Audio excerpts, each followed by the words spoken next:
ঠিক আছে। আর এটা কি কিসের ডাল? এটা বিউলির ডাল তো? হ্যাঁ বিউলির ডাল তো হরহর করে, আমি তো খাই না। হ্যাঁ রান্না করবো। ইস, আমি খাবো না। ছোলার সাথে দিয়ে মুড়িটা আমি খেয়ে নিচ্ছি। হ্যাঁ এখন এই ছোলার সাথেটা দিয়ে মুড়িটা খেতে হবে। আলাম। তোমরা দেখতেই পেলে আমার সকালটা কিভাবে বিরক্তির সাথে শুরু হলো। So hello everyone, welcome back to my mini blog. এই যে দেখো, দুপুরের খাওয়া দাওয়া সেরে নেওয়ার পরে মাকে সন্ধ্যেবেলা বললাম তুমি একটু আম কেটে দাও। আর দেখো মা এখানে কত কিছু কেটে দিয়েছে, সেটা দেখে আমি এখন অবাক হয়ে গেছি, কারণ এখানে আমাকে এত কিছু খেয়ে দিয়ে তারপর পড়তে যেতে হবে।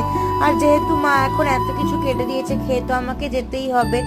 আর এই যে দেখো, এখানে সন্ধ্যেবেলা আমি একটু চিকেন পকোড়াও খেয়ে নিলাম, তারপরে রাতে ডিনারটাও সেরে নিলাম। ডিনারে রয়েছে পোলাও আর